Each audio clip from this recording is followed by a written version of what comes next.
Okay, have you ever read a book that just like completely throws you overboard into another world? Hmm. I just finished The Empress of Ireland by Juliet Rossetti, and wow, talk about an immersive escape. It's funny you say throws you overboard because this book is about a real sinking ship. Right. I mean, what are the odds? But seriously, this book was amazing. We're diving deep into it today, and you're in for a wild ride. It's set in 1914 on this luxury ocean liner sailing down the St. Lawrence River. So picture that scene for a moment. And remember, this is right before World War I breaks out. Europe's a tinderbox, anxieties about immigrants are running super high, and the world's kind of on the cusp of massive change. Rossetti captures that atmosphere really well. It's the perfect backdrop for this intense story.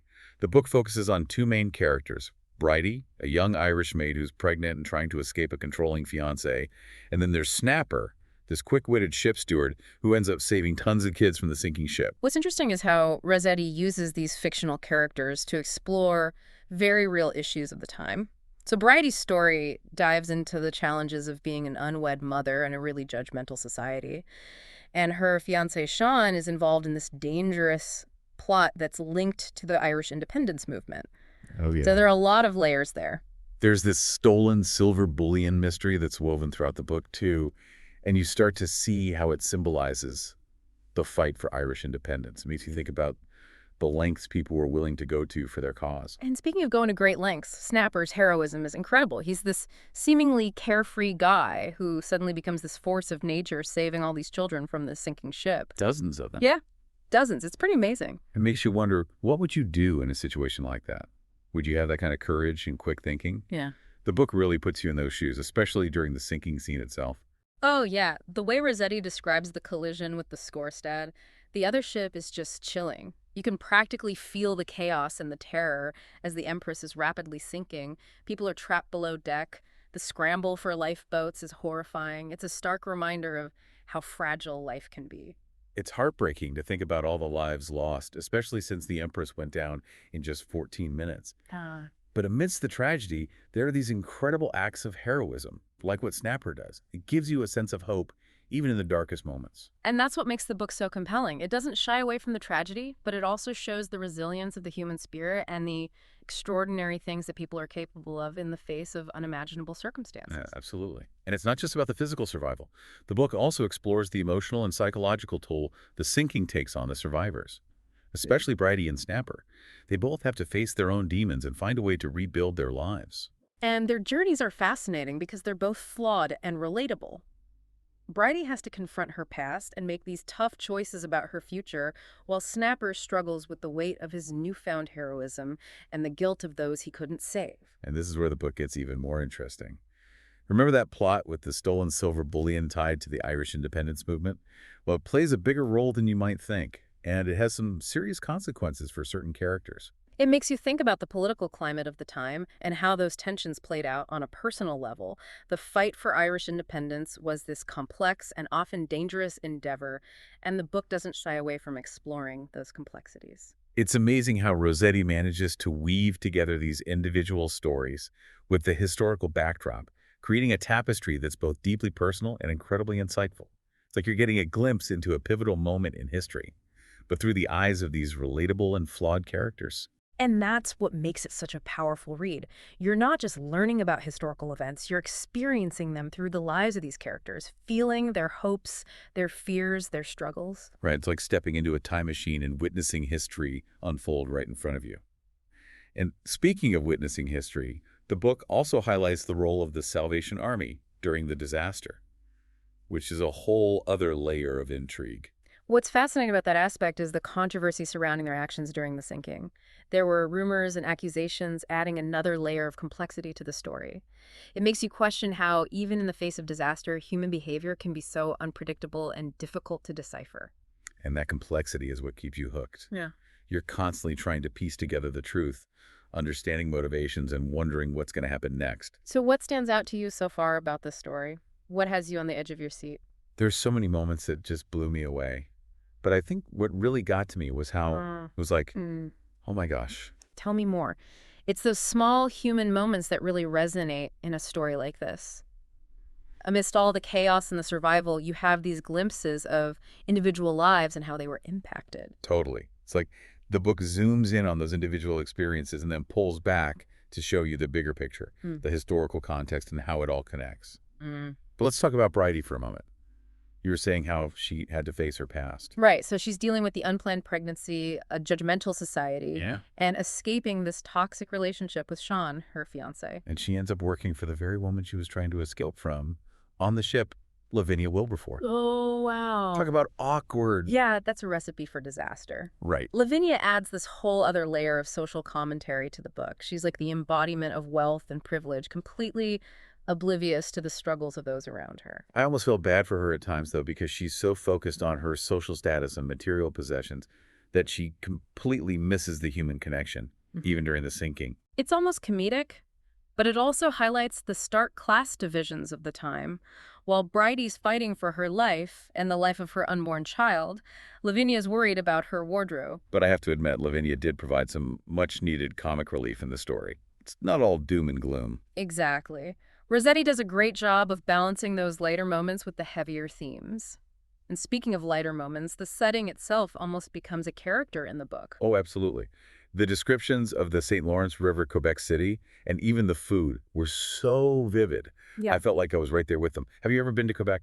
I haven't, but the book definitely makes me want to visit. It captures not just the physical landscape, but also the cultural atmosphere, the role of the Catholic Church, the French and English-Canadian dynamics, and the presence of Indigenous communities. Speaking of Indigenous communities, Marie, the ship's cook, really stood out to me. Yeah. He's a Ojibwe and has this heartbreaking backstory about being separated from her children. Her story adds another dimension to the book's exploration of social injustices. It touches on the horrific legacy of residential schools and the impact they had on Indigenous families.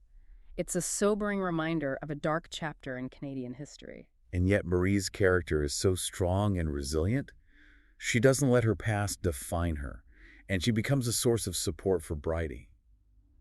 Their friendship was one of my favorite parts of the book. It shows the power of human connection even in the face of such adversity. But let's circle back to the aftermath of the sinking for a moment. I think the book does an excellent job of portraying the long-lasting effects of trauma. Yes, it's not just about the physical injuries, but the emotional and psychological scars that linger long after the event. Remember that scene where Bridey and Snapper are being interviewed by reporters? That scene was so powerful. You could see how they were both struggling to process the trauma, to make sense of what they'd experienced and how each dealt with it in their own way. And then there's that tense moment when Bridey runs into Sean again after the sinking. I was holding my breath, wondering what he would do. That was a turning point for Bridey's character. She finally stands up to him, refusing to be a victim of his manipulation any longer. It's a powerful moment of empowerment and self-discovery. And then there's the whole twist with Sean being implicated in the bullion theft. I didn't see that coming at all. Right. It's like, what? It adds another layer of complexity to his character. Yeah. He's not just a controlling fiancé, he's also a man driven by his political ideals, willing to break the law for his cause. And that's where Snapper, of all people, steps up and becomes this unexpected detective bringing Sean to justice. It's a satisfying turn of events because, Sean needs to be held accountable for his actions. It shows Snapper's transformation from a carefree rule breaker to a man of action who stands up for what's right. His character arc is really compelling, don't you think? Absolutely. Yeah. He goes from chasing his cat around the ship to saving dozens of lives and helping to uncover a major crime. Talk about a glow-up. But I also love that little detail about his cat Tabby surviving the shipwreck and having kittens. Oh. Like, come on. It's a symbol of hope and new beginnings amidst all the tragedy Rossetti weaves in those little details that add so much depth and meaning to the story. It's like every character, even the cat, has a purpose and a lesson to teach us. And speaking of lessons, what do you think is the most important takeaway from this book? What resonated with you the most? For me, it's the idea that even in the darkest of times, even amidst tragedy and loss, there's always hope and the potential for new beginnings. Exactly. And that those new beginnings can come in unexpected ways. Look at Bridey. She doesn't end up with some fairy tale romance, but she finds true independence and fulfillment. Right. She goes from being a maid to running the Hotel de Cheverny. It's like a Cinderella story, but instead of a glass slipper, she has her own strength and determination. And it's not just handed to her. She discovers a talent for accounting and management, proving that sometimes our greatest strengths emerge from overcoming adversity. And Snapper. He finds love, a new career, and even gets reunited with his beloved cat Tabby. Those little details really warm your heart. It's a fitting resolution for his character. He starts as this rebellious rule breaker, but through the ordeal, he becomes a true hero, a man of action who finds peace and happiness. But it's not a happily ever after for everyone. Right, Sean Bridey's former fiancée faces the consequences of his actions. Exactly. He's arrested for his role in the bullion theft, reminding us that actions have consequences even in the midst of chaos. It brings a sense of justice to the story. What I found really interesting was how the book circles back to the historical context at the end. You see the dedication of the Empress of Ireland memorial and the lasting impact of the disaster on the survivors. It's a poignant reminder that these events weren't just fictional stories. They were real tragedies that shaped lives and left a permanent mark on history.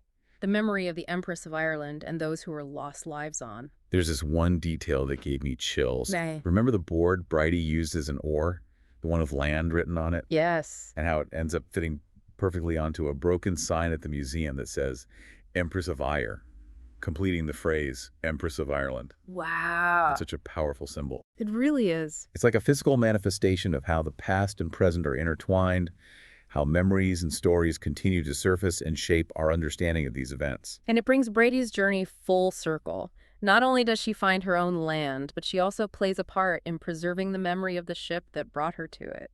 The book really makes you think about the legacy we leave behind, the impact our choices have on others, and the importance of courage and compassion in the face of adversity. It's a story that stays with you long after you finish reading it. It reminds us that history isn't just about dates and facts. It's about real people facing unimaginable circumstances. Well, that was quite a deep dive into the Empress of Ireland. What did you find most surprising or moving about Bridey and Snapper's stories? Let us know in the comments. We'd love to hear your thoughts. And as always, thanks for joining us on this journey of discovery. Don't forget to subscribe, like, and share this episode with anyone who might enjoy a good historical read with a touch of mystery and intrigue. Until next time, keep exploring.